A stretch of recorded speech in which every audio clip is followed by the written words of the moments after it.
നിങ്ങൾക്ക് ആർക്കെങ്കിലും പുരുഷന്മാരില്ലാത്ത ഒരു ലോകത്തെക്കുറിച്ച് ചിന്തിക്കാൻ പറ്റുമോ? പുരുഷന്മാരില്ലാത്ത ലോകത്തെക്കുറിച്ച് നിങ്ങൾക്ക് എന്താണ് അഭിപ്രായം എന്ന് ഒരു ഫെമിനിസ്റ്റിനോട് ചോദിച്ചു കഴിഞ്ഞാൽ ഇങ്ങനെയായിരിക്കും അവരെ മറുപടി പറയാൻ പോകുന്നത്. World without men. It'll be peaceful. Actually, I'll feel fantastic. Like when it's only women, there won't be any issues. We are very independent. We don't really fight amongst each other. ഒരു സുപ്രഭാതത്തില് പുരുഷന്മാരെല്ലാം ഈ ലോകത്ത് നിന്ന് അപ്രത്യക്ഷമാവുകയാണ്, സ്ത്രീകൾ മാത്രമേ ഉള്ളൂ എന്ന് നിങ്ങൾ വിചാരിക്കുക. ഇവിടെ 70% കൂടുതൽ ലോക രാജ്യങ്ങളുടെ നേതാക്കൾ പുരുഷന്മാരാണ്. 90% മേളില് എഞ്ചിനീയേഴ്സ് പുരുഷന്മാരാണ്. വാട്ടർ ട്രീറ്റ്മെന്റ് പ്ലാന്റിലൊക്കെ കൂടുതലും വർക്ക് ചെയ്യുന്ന പുരുഷന്മാരാണ്.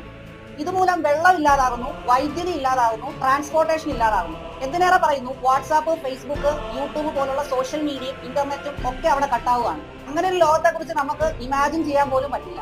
ഈ ഒരു കാര്യമാണ് ഈ ഫെമിനിസ്റ്റുകളൊക്കെ ഒന്ന് മനസ്സിലാക്കേണ്ടത്.